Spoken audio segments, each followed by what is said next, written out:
기도의 영성이라고 하는 제목으로 말씀을 나누고 함께 기도하려고 합니다.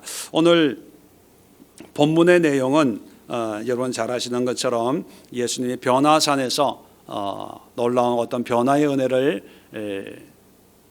마치시고 이제 내려오니까 사람들이 제자들과 함께 모여서 웅성웅성 그런 서로 토론하고 논쟁하는 그런 모습을 봅니다. 그래서 물어봅니다. 무슨 일이냐 그랬더니만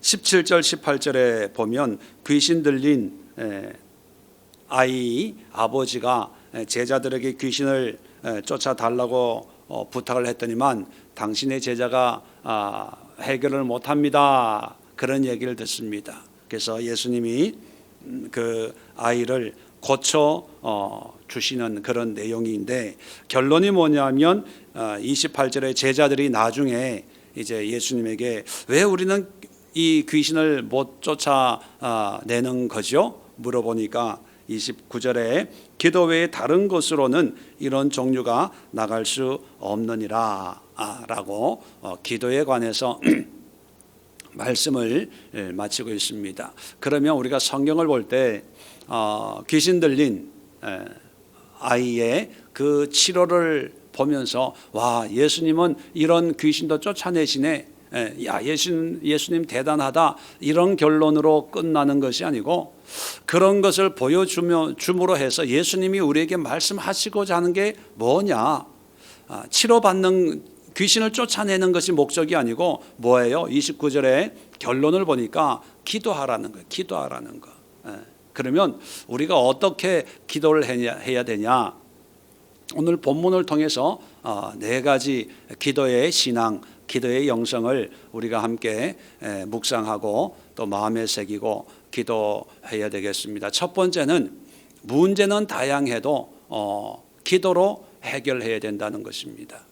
오늘 29절에 보면 기도 외에 다른 것으로는 이런 종류, 영어로 this kind, 이런 종류라고 하는 것은 전제가 뭡니까? 여러 가지 어떤 종류들이 있다는 거예요. 다양한 종류들이 있는데 그런데 그런 다양한 종류 가운데 한 종류인 귀신 쫓아내는 것, 다시 말하면 귀신 쫓아낼 때만 기도하는 게 아니라 다양한 종류 있는데 그 중에 하나 귀신 쫓아내는 것도 이런 의미죠. 그러면 문제는 다양하지만 다양한 그런 문제들 속에서 우리는 뭘로 해결하라는 겁니까? 기도로 해결하라는 거예요. 그러니까 문제는 수천만 가지일 수 있지만 그 문제를 해결하는 방법은 오직 한 가지, 그게 기도라는 거예요. 인생에 문제가 많고 많겠죠. 그러나 그 모든 문제를 해결하는 것은 하나님과 우리 사이에 하나님이 주신 기도라고 하는 특별한 은혜를 가지고 하나님의 은혜와 하나님의 능력으로 해결하라는 거예요. 왜 그러냐, 왜 이런 말씀을 하냐 하면 28절에 보면 제자들이 이제 집에 들어갔어요. 집에 들어갔는데 제자들이 예수님에게 묻는데 특별합니다. 조용히 물어요. 조용히. 이 조용히 묻는 의미는 뭘까요? 우리가 그런 거 있잖아요. 이게 뭐야? 이게 떳떳해서가 아니라 뭔가 이렇게 특별한 뭔가 의미를 가지고 이렇게 조용히 묻는 거 보면 이제 왜 우리는 못하지? 그런데 예수님은 말씀 한마디로 해결하는 거 보니까 뭔가 비밀 아닌 비밀이 있는 것 같아서 묻는데 어떻게 묻냐면 우리는 어찌하여 능히 그 귀신을 쫓아내지 못하였나이까? 왜 우리는 안 됩니까? 예요. 그런데 성경을 보면 제자들이 기도했다는 내용이 없어요. 다시 말하면 다른 방법으로 뭔가 하려고 했는데 안 됐다는 거죠. 그러니까 제자들은 이상하게 생각해서 예수님에게 예수님, 왜 우리는 안 된 거예요? 그렇게 봤을 때 예수님이 기도 외에는 다른 것으로는 이런 종류가 나갈 수 없다. 기도해야 된다라고 하는 것은 뭐냐면 너의 힘이나 너의 능력으로 되는 것이 아니라 하나님의 능력으로 이루어진다는 거예요. 기도가 뭡니까? 여러분, 우리가 세게 기도하면 하나님이 세게 역사하고, 우리가 살살 기도하면 하나님이 살살 역사합니까? 아니에요. 기도는 하나님 앞에 우리의 헌신과 고백과 믿음의 어떤 모습이고, 문제 해결은 누가 하는 거예요? 하나님이 하시는 거예요. 하나님이. 그러니까 기도 외에는, 기도하라는 것은 뭐냐면 인간의 힘이나 인간의 능력이 아니라 하나님의 능력으로 문제를 해결하라는 거죠. 그러면 하나님의 능력은 어떤 문제에 특효가 있나요? 하나님의 능력이 특별히 강하게 역사하는 어떤 그런 문제가 있을까요? 없어요. 모든 문제를 해결할 수 있는 그런 능력이 바로 하나님의 능력이기 때문에 그냥 기도하라는 거예요. 그 기도는 하나님의 능력으로, 하나님의 긍휼과 자비로 문제가 해결되는 거지, 우리가 뭐 특별히 노력하고 수고하고 인간의 어떤 능력으로 이런 문제가 해결되는 게 아니라는 거죠. 그러니까 인간에게는요, 자기 능력으로 해결할 수 있는 문제가 있고 해결할 수 없는 그런 문제가 있기 때문에, 해결할 수 없는 거는 힘들어, 또는 해결할 수 있는 거는 이건 내가 해결해 줄게, 그렇게 이야기할 수 있지만 하나님에게는 해결할 수 없는 문제가 없기 때문에 어떤 문제든지 기도하라는 거예요. 2020년 여러분 살아가면서 제가 예언 아닌 예언을 하지만 분명히 문제가 생길 줄로 믿습니다. 문제 없는 인생은 없어요. 그런데 문제가 다양하고 생각지도 못하고 상상도 못했던 그런 문제가 생기더라도 기도 외에는 이런 유가 나갈 수 없어요. 문제는 다양하지만 해답은 한 가지, 기도하는 거예요. 자, 두 번째, 오늘 읽었죠.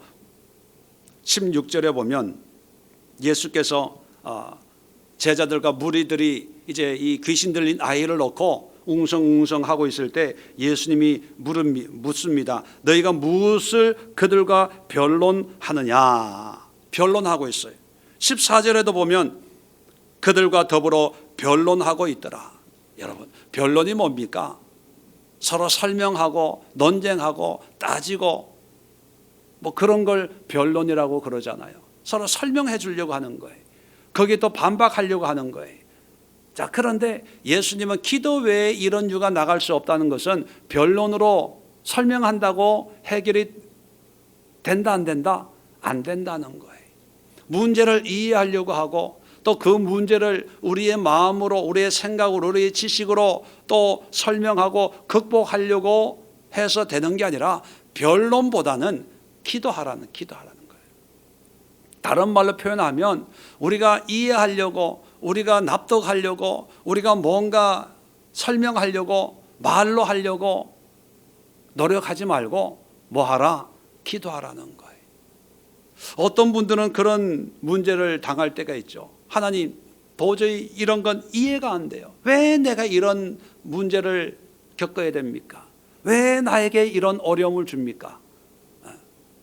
이해가 안 돼요. 우리가 살다 보면 이해 안 되는 그런 일들이 많이 있죠. 그래서 답답하니까 상담을 해요. 다른 사람들의 어떤 설명을 들으려고 해요. 물론 좋은 어떤 신앙의 권면을 통해서 또 문제 해결을 받을 수 있지만, 사람을 찾아가서 사람이 설명하는 그런 설명을 들어도 이게 해결이 안 되는 거예요. 들을 때는 수긍이 가도 집에 와가지고 자리 깔고 누워가지고 천장 보면서 또 한 번 생각하니까 또 이해가 안 되는 거예요. 그럴 때 예수님이 변론하지 말고, 따지지 말고, 설명하려고 하지 말고, 이해하려고 하지 말고 기도하라는 거예요. 기도하라는 거예요. 제자들이 문제 앞에서 서로 설명한 거예요. 이건 마귀가 그런 거야, 사탄이 그런 거야, 귀신이 그런 거야. 말 못하게 하는, 아무리 설명을 해도 설명을 잘한다고 문제 해결되는 게 아니더라는 거예요. 기도해야 됩니다. 여러분, 이해가 안 되는 그런 문제 앞에 이해하려고 애쓰지 말고 이해가 안 되기 때문에 기도하는 거예요. 설명이 안 되기 때문에 기도하는 거예요. 내가 납득할 수 없는 그 답답함이 있기 때문에 기도하는 거예요. 사람들에게 이해를 받으려고 하지 말고 설명을 통해서 내가 수긍이 되기를 바라는 그런 마음을 내려놓고 그런 답답함, 안타까움까지도 하나님 앞에 기도할 때 그런 모든 종류의 문제들이 해결된다는 겁니다. 자, 세 번째, 귀신 들린 사람 아이 아버지가 제자들에게 아이를 데리고 왔습니다. 자, 뭐라고 얘기하냐 하면 18절에 보면 귀신이 들려 어디서든지 그를 잡으면 거꾸러져 거품을 흘리며 이를 갈며 그리고 파리해지는지라 내가 선생님의 제자들에게 내쫓아 달라고 하였으나 그들이 능히 하지 못하더이다. 뭐냐면 예수의 제자는 쫓아주겠지 하고 자기 아들을 제자들에게 데리고 왔다는 거예요. 그러니까 못 쫓아주고 논쟁만 벌이고 있는 거예요. 자, 이 얘기를 듣고 19절에 이렇게 얘기합니다. 믿음이 없는 세대여 내가 얼마나 너희와 함께 있으며 얼마나 너희에게 참으리요 그를 내게로 데리고 오라. 자, 이 아버지의 모습을 보면서 믿음이 없는 세대 그렇게 얘기합니다. 그리고 23절에 할 수 있거든이 무슨 말이냐, 믿는 자에게는 능히 하지 못할 일이 없느니라. 여기도 보면 믿는 자 그렇게 얘기합니다. 믿음이 없는 세대를 책망하고 또 믿는 사람에게는 능히 하지 못할 일이 없다. 믿음을 강조합니다. 왜냐하면 문제 앞에 어떤 사람을 의지하고 능력 있는 사람을 의지하지 말고 믿음을 가지라는 거죠. 자, 믿음의 주체는 누굽니까? 하나님. 하나님을 의지하고 믿음으로 나아가는 것이 그게 바로 기도라는 거예요. 어떤 문제는 사람이 해결해 줄 수가 있어요. 누구에게 가져가면 이 문제는 능히 해결해 줄 수 있기 때문에 사람들은 그 문제를 해결해 줄 수 있는 그런 사람을 찾아요. 자, 그런데 한 번, 두 번은 해결받지만 그렇지 못한 문제들도 생기잖아요. 그러니까 사람을 의지하지 말고 기도하라는 거예요. 기도하라는 거예요. 제자들이 예수님이 안 계시고 예수의 제자들이 있으니까 제자들도 이 문제를 해결해 주겠지. 그런 생각을 가지고 갔을 때 믿음 없는 세대 그렇게 얘기합니다. 똑같이 제자들도 예수님에게 28절에 와가지고 우리는 어찌하여 능히 그 귀신을 쫓아내지 못하였나이까. 아니 기도도 안 한 사람들이 왜 우리는 안 됩니까? 그 얘기는 뭐예요? 본인들은 자기도 할 수 있다고 생각한 거예요. 자기의 능력으로 자기의 지식으로 이 문제를 해결해 줄 수 있다고 생각했는데 왜 안 됩니까? 물을 때 기도하라는 거죠. 뭡니까? 사람을 의지하지 말고 내 자신도 의지하지 말고 주변에 있는 사람도 의지하지 말고 철저하게 하나님만 의지하는 그런 믿음의 세대, 기도하는 그런 사람들이 되어야 된다는 겁니다. 마지막으로 28절의 제자들이 예수님에게 조용히 묻는 이런 모습을 보면서 이 제자들이 왜 나는 안 되지라고 생각한 그 배경에는 예수님이 귀신 쫓아내는 걸 보니까 나도 잘 할 수 있겠다라는 그런 생각을 가졌던 것 같아요. 자, 그래서 귀신을 뭐 쫓아내고 뭐 했겠죠. 근데 안 되니까 이제 설명을 하는 거예요. 이러쿵 저러쿵. 그럴 때 예수님이 오셔가지고 이제 귀신을 쫓아내는 그런 모습을 보면서 좀 내가 배웠어. 예수님이 하는 걸 봤어. 뭐 이렇게 제자들 같은 그런 생각을 가지고 있는 사람도 있고 또 아이의 아버지처럼 나는 못하니까 이 아이를 회복할 수 있는 그런 사람을 찾아야지. 그래서 사람을 찾아다니는 그런 사람들도 있을 수 있고, 또 제자들과 함께 변론하고 논쟁하는 그런 서기관들 같은 지식만 가지고 있는 사람들도 있을 수 있겠죠. 별의별 종류의 사람들이 있을 수 있겠죠. 그런데 여러분, 기도는 뭐예요? 학식이 있든 없든, 경험이 있든 없든, 기도는 하나님의 능력을, 하나님을 구하고 하나님의 은혜를 구하는 거잖아요. 이 기도는 누구나 할 수 있다는 거죠. 우리는 착각 속에 빠져 있습니다. 기도 많이 하는 목사님이 기도하면 하나님이 더 잘 응답해 주시고, 여러분, 제가 기도하면 하나님이 더 잘 응답해 줄까요? 그러면 내가 이렇게 살고 있을까요? 기도는요, 하나님 보실 때 기도는 공평해요. 모든 사람의 기도와 간구를 들으시고 응답해 주시는 거예요. 그러니까 우리는 믿음이 좋은 사람, 안 좋은 사람, 그런 개념을 가지고 있어서, 그래서 결론은 뭐냐면, 나는 기도해도 안 돼. 내 형편에 뭐, 내 처지에 뭐, 나는 뭐 믿음이 없어. 성경을 잘 몰라. 물론 하나님을 아는 지식이 많으면 또 유익이 있지만, 그렇지 않다 하더라도 기도는 뭐예요? 하나님을 믿고 신뢰하는 거예요. 하나님과의 관계지. 성경을 많이 아냐, 교회 생활을 오래 했냐, 제자 훈련을 받았냐 안 받았냐, 그 어떤 객관적인 그런 어떤 외적인 모습에 따라서 기도에 응답이 있고 없고, 그게 아니라는 거예요. 여러분, 솔직하게, 여러분 다는 제가 모르겠지만 기도했을 때 가장 많은 응답을 받았을 때가 막 신앙생활 막 열심히 했을 때예요? 아니면 요즘이에요? 언제 기도 응답, 하나님과 친밀한 관계를 가졌다고 생각하세요? 첫사랑 때예요? 아니면 요즘이에요? 물론 요즘 그렇죠. 40일 기도하면서 날마다 하나님과 동행하는 삶을 살지만, 거의 대부분 믿음 생활 하시는 분들 얘기 들어보면 막 갓 은혜 받고 갓 신앙 생활 할 때, 그때가 제일 충만한 그런 기도 생활, 은혜 생활을 했던 것 같아요. 자, 그랬을 때 성경 공부를 열심히 해서 그랬나요? 교회 열심히 다녀서 그랬나요? 제자 훈련, 무슨 성경 영성 훈련, 성서 학당 이런 걸 공부를 해서 그런가요? 아니에요. 어떻게 보면 아예 모를 때가 더 은혜가 돼요. 모를 때. 깨끗할 때가 더 신실하게 아름답게 주님을 섬기고 주님과 교제했던 것 같아요.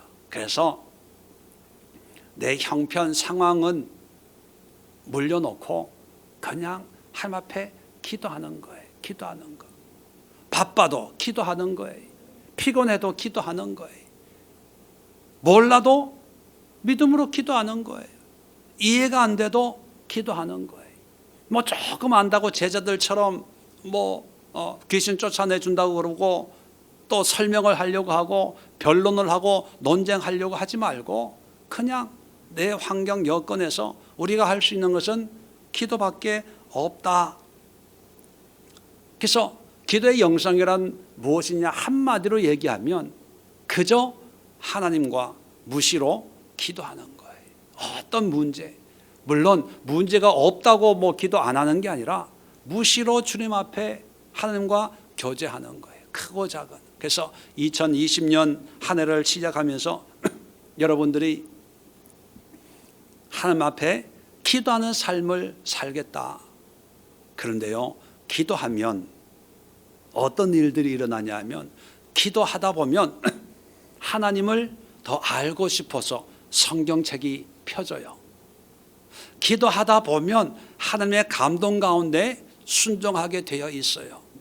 기도하다 보면 이웃을 내 몸처럼 사랑하게 되어 있어요. 기도하다 보면 하나님을 예배하게 되어 있어요. 기도하다 보면 하나님의 그 뜻을 분별할 수가 있어요. 어떤 분들은요, 이렇게 생각합니다. 성경 공부하고 성경 읽고 영성 훈련하고 뭐하고 하면 이제 기도 생활이나 어떤 응답도 더 잘 받는다고 생각을 해요. 예, 그럴 수 있습니다. 도움이 되죠. 그런데 꼭 그렇게만 하는 게 아니고요. 기도를 먼저 시작해 보세요. 기도하기에 힘을 써보세요. 기도하기에 노력을 해보세요. 그러면 기도하다 보면 말씀이 필요하구나, 하나님을 아는 지식이 필요하구나, 또 분별하는 그런 분별력이 필요하구나, 이게 모든 게 필요에 의해서 이제 하게 되어지는 거예요.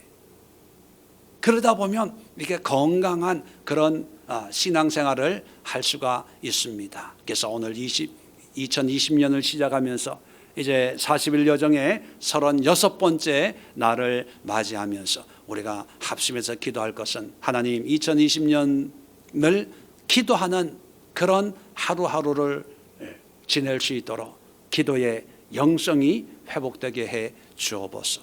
어떤 문제, 어떤 상황 속에서 흔들리지 않고 주님 앞에 기도의 제단을 쌓는 그런 한 해가 되게 하옵소서. 함께 기도하는 시간 갖도록 하겠습니다. 계속해서 여러분 가지고 나온 기도의 제목들을 위해서 기도하시고, 요즘